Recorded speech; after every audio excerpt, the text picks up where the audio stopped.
Hi everybody, welcome to our new vlog. നമ്മളിപ്പോൾ നിൽക്കുന്നത് കുട്ടീസിയിലെ വൈറ്റ് ബ്രിഡ്ജിലാണ്. വൈറ്റ് ബ്രിഡ്ജ് കുട്ടീസിയിലെ ഒരു ഫേമസ് ആയിട്ടുള്ള ഒരു സ്പോട്ടാണ്. റിയോണി റിവറിന് എക്രോസ് ആയിട്ടുള്ള ഒരു ബ്രിഡ്ജാണ് ഈ വൈറ്റ് ബ്രിഡ്ജ്. ഒരുപാട് ബ്രിഡ്ജസ് ഉണ്ട് റിയോണി റിവറിന് എക്രോസ് ആയിട്ട്. അതിൽ വാക്കിംഗ് ബ്രിഡ്ജാണ് ഈ വൈറ്റ് ബ്രിഡ്ജ്.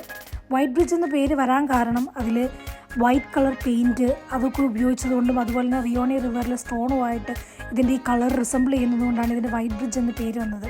ഇത് 1850 ഈ ഒരു ബ്രിഡ്ജ് കൺസ്ട്രക്ട് ചെയ്യാൻ സ്റ്റാർട്ട് ചെയ്തത്. 1852 കൺസ്ട്രക്ഷൻ ഫിനിഷ് ചെയ്തു. പക്ഷേ 1860 ആയപ്പോൾ ഇത് നശിപ്പിക്കപ്പെട്ടു. പിന്നെ 1870 ഇത് റീകൺസ്ട്രക്ട് ചെയ്യാനുള്ള അപ്രൂവലൊക്കെ വന്നത്. പക്ഷേ ഇതിൻ്റെ ഇപ്പോൾ ഉള്ളൊരു ഫൈനൽ സ്റ്റേജ് 2019 ഈ ഒരു കൺസ്ട്രക്ഷൻ കംപ്ലീറ്റ് ആയിട്ട് ഇത് പൂർത്തിയായത്. പിന്നെ ഈ വൈറ്റ് ബ്രിഡ്ജിൻ്റെ റെയിലിൽ പിക്കാസോയുടെ പിക്ചറിലുള്ള ഒരു ബോയിനെ റിസംബിൾ ചെയ്യുന്ന ഒരു ബോയുടെ പിക്ചറും ഉണ്ട്. അവിടുന്ന് ഞങ്ങൾ നേരെ പോയത് വാൾ ഓഫ് ലവിലേക്കാണ്. വാൾ ഓഫ് ലവ് വളരെ ചരിത്രപ്രധാനമായിട്ടുള്ള ഒരു സ്ഥലമാണ്. അവിടെ അതിൻ്റെ ആർക്ക് മോൺപ്ലാസിർ എന്ന പേരുള്ള ദ ആർക്ക് ഓഫ് മോൺപ്ലാസിർ എന്നറിയപ്പെടുന്ന ഒരു ആർക്കാണ് ഈ വാൾ ഓഫ് ലവിലേക്ക് ഉള്ള എൻട്രൻസ്. ഇത് ഫ്രഞ്ച് കൾച്ചറിനെ അനുസ്മരിപ്പിക്കുന്ന ഒരു ആർക്കിടെക്ചറാണ് ഈ മോൺപ്ലാസിർ ആർക്കിന് കൊടുത്തേക്കുന്നത്. അപ്പോൾ ഇതിൻ്റെ ഉള്ളിലേക്ക് പോകുമ്പോൾ അവിടെ ഒരുപാട് ആൾക്കാരും ഒരുപാട് മനുഷ്യന്മാരും ഒരുപാട് പിള്ളേരും ഒക്കെ കളിക്കുന്നുണ്ട്. അതിൽ വൈൻ ടേസ്റ്റ് ചെയ്യാനുള്ള ഒരു സ്പേസ് ഉണ്ട്. അതുപോലെ തന്നെ ഈ വാൾസൊക്കെ നോക്കിയാൽ അറിയാം, ഒരുപാട് ഗ്രാഫിറ്റി ഉണ്ട് ചെയ്തേക്കുന്നത്. നല്ല ഭംഗിയുള്ള ഗ്രാഫിറ്റീസാണ്. പിന്നെ ഒരു കാര്യം പറയാൻ വിട്ടുപോയി, നമ്മൾ പോകുന്ന വഴികളിലെല്ലാം ഒരുപാട് historians like Georgian historians, poets ആവട്ടെ, ഹിസ്റ്റോറിയൻസ് ആവട്ടെ, അതേപോലെ തന്നെ ഫേമസ് ആയിട്ടുള്ള ആൾക്കാരുടെ എല്ലാം ഒരുപാട് സ്കൾപ്ചേഴ്സ് നമുക്ക് കാണാൻ പറ്റും. അതിൻ്റെ ഒരു ഒത്തൻറ്റിസിറ്റി അല്ലെങ്കിൽ ആ ഒരു കൾച്ചറിൻ്റെ ഒരു ഹെറിറ്റേജ് ഇവർ മെയിൻറ്റെയിൻ ചെയ്യുന്നുണ്ട്.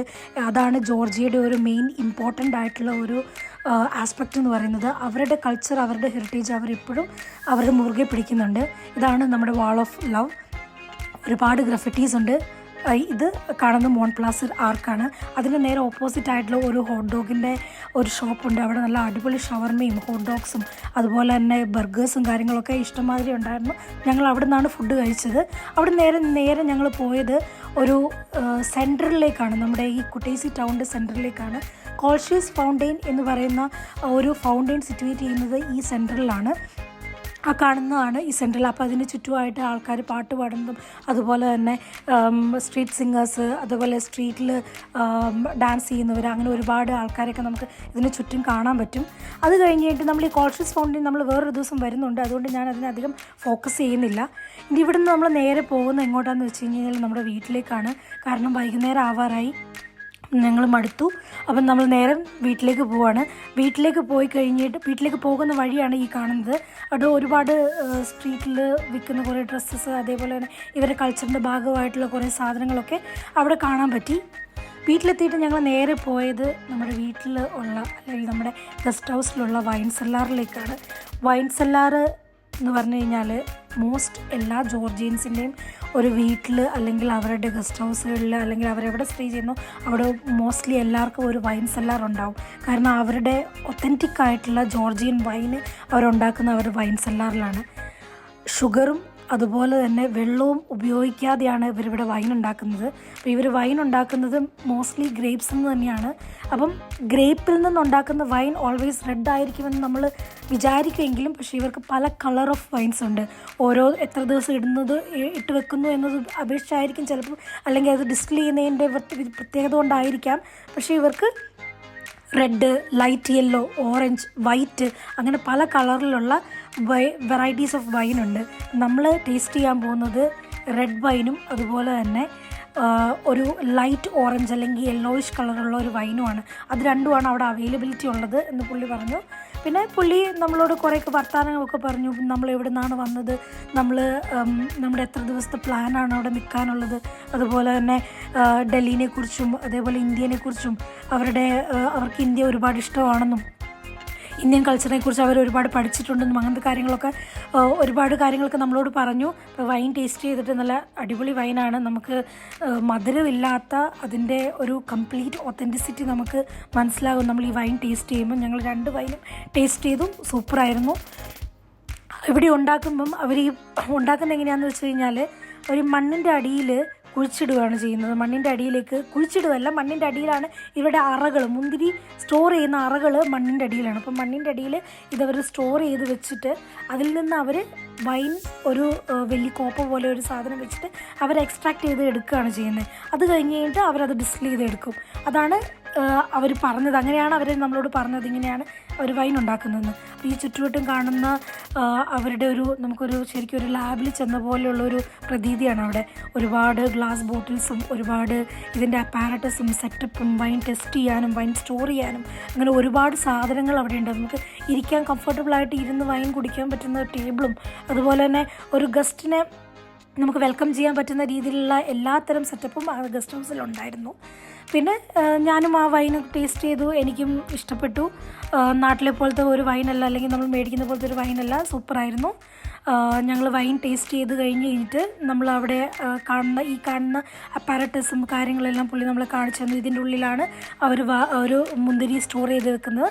അതിന്ന് ആ സാധനം വെച്ചിട്ടാണ്, ആ സൈഡിലിരിക്കുന്ന ഒരു തവി പോലത്തെ സാധനം വെച്ചിട്ടാണ് അവരിത് കോരിയെടുക്കുന്നത്. പിന്നെ ഇതെല്ലാം സ്റ്റോർ ചെയ്ത് വെക്കുന്നതും അതുപോലെ തന്നെ ഡിസ്പ്ലേ ചെയ്യുന്നതും അത് ചെയ്യുന്ന കാര്യങ്ങളെല്ലാം ആണ് അവിടെ കാണിക്കുന്നത്. അത് കഴിഞ്ഞിട്ട് നമ്മൾ ഒന്ന് കിടന്നുറങ്ങി. അത് കഴിഞ്ഞിട്ട് ഉറക്കമൊക്കെ എഴുന്നേറ്റ് കഴിഞ്ഞിട്ട് നമ്മൾ ഫുഡ് കഴിക്കാനുള്ള പോക്കാണ് ഈ പോകുന്നത്. അപ്പം ഫുഡ് കഴിക്കുകയെന്ന് വെച്ച് കഴിഞ്ഞാൽ വൈകുന്നേരം 6 മണിയൊക്കെ കഴിഞ്ഞ് കഴിയുമ്പോഴത്തേക്കും എല്ലാം ക്ലോസ് ചെയ്യുന്നത് കൊണ്ട് നമ്മൾ ഉറക്കമൊക്കെ കഴിഞ്ഞപ്പോഴത്തേക്കും ഞങ്ങളുടെ ക്ഷീണമൊക്കെ മാറി. അപ്പം ഞങ്ങൾ വിചാരിച്ചു എന്നാൽ പിന്നെ ഗ്രീൻ ബസാർ ഒന്ന് കണ്ടേക്കാമെന്ന് വിചാരിച്ചിട്ട് ഞങ്ങൾ ഗ്രീൻ ബസാറിലേക്ക് പോകുന്ന വഴിയാണിത്. അപ്പം ഗ്രീൻ ബസാറിലേക്കുള്ള എൻട്രൻസ് സൈഡിൽ കുറേ ബുച്ചറി ഷോപ്സൊക്കെ കാണാൻ പറ്റും. ഏതൊക്കെയോ മൃഗങ്ങൾ നമ്മൾ കാണാത്തതും കണ്ടതുമൊക്കെ ആയിട്ടുള്ള ഒരുപാട് മൃഗങ്ങളുടെ ഹോൺസും കാര്യങ്ങളെല്ലാം അവിടെ കട്ട് ചെയ്ത് വെച്ചേക്കുന്നത് ഞങ്ങൾ കണ്ടു. അപ്പം ഗ്രീൻ ബസാറിലേക്ക് നമ്മൾ എൻ്റർ ചെയ്യുകയാണ്. പിന്നെ അവിടുത്തെ സൂപ്പർ മാർക്കറ്റുകളിലൊക്കെ ഒരു സ്പെഷ്യാലിറ്റി എന്ന് പറഞ്ഞു കഴിഞ്ഞാൽ എല്ലാ തരത്തിലുള്ള മീറ്റും അതുപോലെ സാധനങ്ങളൊക്കെ അവർ ഫ്രീസ് ചെയ്ത് വെച്ചേക്കാണ്. ഇവർ സ്റ്റോർ ചെയ്ത് വെച്ച് ഇവരുടെ വിൻ്ററിലേക്ക് യൂസ് ചെയ്യാൻ വേണ്ടി അവർ സ്റ്റോർ ചെയ്ത് വെച്ചേക്കുന്നതാണ്.